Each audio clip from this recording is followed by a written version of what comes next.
What's up, guys? Welcome back to my channel. I'm Philip Jeffrey. How you doing today?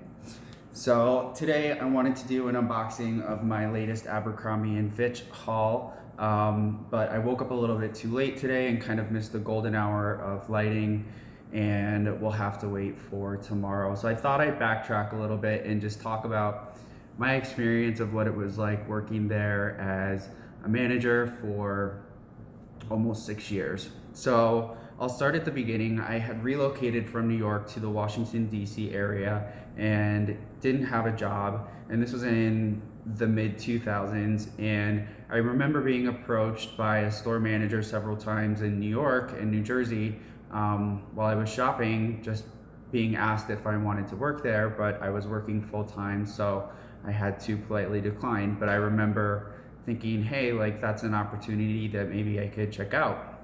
So I went to the mall. I went to speak with the manager, and I just said, hey, if you have anything available part-time, I would love to start working here. And started chatting with the girl, and when she learned that I had my 4-year degree, she said, oh, you could be a manager. And I'm thinking, great, that's even better than what I had thought. So I had an interview with my district manager, or the district manager for that area, about a week later. And within, I would say, 2 weeks, I was a manager in training. And so I later learned, and I'm gonna kind of touch on pros and cons in this video because there definitely was both. I still support the brand. I still shop there. I still think it's cool. I miss the old Abercrombie. There have been a lot of changes over the years. There has been a lot of controversies. Some of the things that I miss, I kind of do agree with. Not all of them, especially the truly bad ones. But I feel like the brand was so iconic, and they've just kind of spread themselves so thin and appealing to such a broad audience. I just kind of don't like the culture today of being forced into having to appeal to everybody. I don't think that I don't know, I'll get into that maybe at the end if there's a little bit of time. Moving on, I'm talking about an Abercrombie that was in the early 2000s. It has changed a lot. So a lot of these policies and things are no longer in place, but we're very much well and alive when I worked there. So I later learned that the whole recruiting thing, the approaching people shopping in your store, was actually required for you to kind of move up the chain and get promoted. It was a little culty working there, actually, now that I think about it. But anyway, so we were required to staff our stores with people with a very specific look. And there were 2 job categories outside of working in management, and that was either model or impactor. And basically what a model was just a glorified salesperson on the sales floor. And what an impactor was somebody who managed the stockroom, inventory, and replenishment of store merchandise. Impactors were basically discouraged from interacting with customers and models on the sales floor, so they were really just kind of kept at bay in the back, and the models were front and center at the cash wrap and also at the front of the store. So if you are my age or around my age, you probably remember at the time it was very popular, especially in bigger cities, to put models at the front of the store. So we were required to go out and find these people, and it was really the only way you would stay in good standing with your district manager and basically keep your job, was to make sure that you had the best looking, most outgoing, most fun people staffed at your store. And we had a tracker. Everybody was photographed, myself included, constantly. I would say weekly we were all photographed, and the district managers would go over photographs, and they were submitted to home office. And I've heard that even the CEO approved of all managers personally. And this is based on their photo. And I'm not surprised, because at the time he approved of, and I'm talking about Mike Jeffries, he approved of lighting, where clothes went in the store, the gift card layout, color, everything. He signed off on. I've heard he was a control freak, and to be honest, whatever he did kind of worked for a long time. I mean, he built the brand from the ground up. Like I said, I'm a fan. I think it's iconic, and I'm sad to see some of the things that were in place gone. But anyways, so like I said, we had to go out and find these people to work in our stores. So we would go with another manager, either from another store, or if there was like overlap between management and assistant management, we would either go out into the mall if we didn't really have time, or if we had time, we would go to college campuses, sororities, fraternities, local sporting games we were allowed to go to look for, you know, people who had that very specific Abercrombie and Fitch look. And I will say for myself, at the time and even now, it was very validating to kind of be accepted by a group of people that weren't very nice to me in, you know, my high school years. So, I mean, for me to finally like get that validation, it felt good. But moving on from that, nobody really liked it. It was very awkward approaching people, and you really kind of had to sell the job, because at its core, you know, they were just part-time employees making minimum wage. And this is, for me, it wasn't a con, because I like to shop there anyway, and it was part of the selling point of the job to full and part-time people. But it was that you get a discount on the clothes, but the company would adamantly deny that you are not required to wear their clothes, and that is a 100% lie. Again, I'm talking about this in the past. I don't know if it's secretly enforced now, but there was a very strict look policy, and it wasn't just in regard to how you came dressed to work, but also how you basically presented yourself, how your hair was, how girls' makeup was. There were very specific allowances and limitations to how you were allowed to maintain your appearance while you were on the clock. And it was very, very strict. And if you came into work out of look policy, you had the opportunity to fix whatever was not correct. Like, girls couldn't wear specific colors of nail polish or heavy makeup, and you could either fix it or you would get sent home.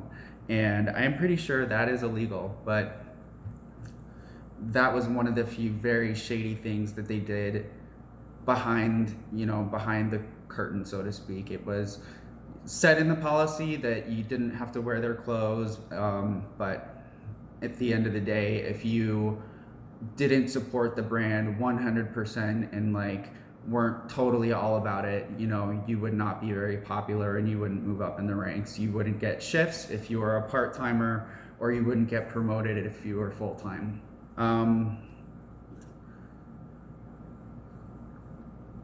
Okay, so moving on. A pro of when I worked there, because we went out and found, again, these people with a very specific look, personality, yada yada, it actually was a very fun group of people to work with, because it was retail, and being a retail manager, you know, we worked very long hours, very long weeks, weekends, holidays. So myself included, and a lot of the other managers that I met over the course of, you know, my work history with them, working in Washington, D.C., Virginia, and then, you know, going all the way out to Colorado. I met a lot of really cool people, and we would hang out off the clock. We would go out and just do fun stuff, and it was a really fun environment to be in. Even at work, everybody just always seemed to make the best of whatever the situation was, and it was a good time. And I think that was also a selling point that we would use to models when it came to saying like, hey, you know, like come work with the cool kids. It's a lot of fun. And it was true. to an extent. So I'm going to talk about a con. So a con of working at Abercrombie and Fitch was that there was, because of this expectation and standard of how to staff your store with what kind of people, because of the separation of the job categories that I told you about, model and impactor, back of store, front of store, it was a legal loophole for the company to be very discriminative or discriminatory. And this is what I witnessed. This is my experience. In fact, I'm just going to call it an out truth, because they had been sued many times for this practice and would settle out of court. So, I think it's just common knowledge now. And again, I don't know how much this is practiced today, but it allowed the company to staff their stores fully. And this includes Hollister too, by the way. A lot of people don't know that Hollister is actually, it's not even a sister company of Abercrombie and Fitch. It is Abercrombie and Fitch. You could be a store manager at any A&F in any location and be relocated to a Hollister store, either within your mall or within your town, or if you were higher up in management at another state. The staff, the money, everything was completely interchangeable. The only difference was the stores, but the standards, the hiring practices, everything I'm talking about now also applies to Hollister. So I got a little derailed with that, but yeah, so because the company hired selectively, it allowed them, by calling the front of house staff models, to discriminate very openly. In fact, a lot of minorities worked in the stockroom, a lot of people who didn't fit the bill in terms of having that classic A&F look. And by classic, I mean, waspy,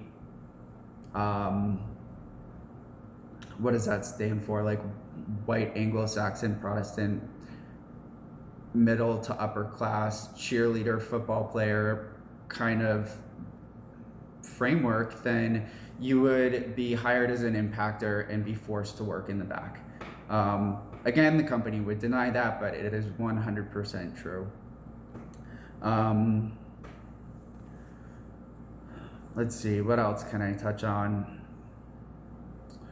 So that said, I'm just going to give my final opinion of the company. It was an experience that I would never give up, because I learned a lot from it, like everything else in my life. And there was some really good times, and there was some really dark and negative things about being there. But one of the things that kind of annoys me about why they've changed so drastically, and I know they had to make up for a lot of controversy in their history, and sometimes the only way you can do that is by going completely opposite from everything that you stood for before. And I kind of don't like the culture that exists today, that we have to please everybody, right? As individuals, as corporations, there's this general consensus that you need to make your brand, your business, whatever it is that you're doing, appeal to everybody, okay? And I disagree with that. Do I think you should be able to discriminate legally in this country today? Absolutely not. Do I think you should be able to set your brand apart from other brands by making it unique and saying, hey, we only sell these colors, hey, we only, and by colors of clothes, I mean, obviously, or hey, we only make these sizes because it's what's profitable to us, it's what our customers buy. I think you should be allowed to do that. And if you are displeased with that, if you're, and I'm just throwing out a number, I'm not saying this is a truth, but if you're a size 16 and you are mad that Abercrombie and Fitch doesn't sell size 16 jeans, take your business elsewhere, and that might suck if you like the brand, and I get that. It could be frustrating, but at the end of the day, that's not who they market to. And for them to carry a size that doesn't sell in every single one of their stores will ruin their profits. So it's just business, and I just don't really agree. There's other companies out there like Lululemon that says, you know, we're not going to make yoga pants in this size because it's not who we are, and it's just not our business, and it's not who we sell to.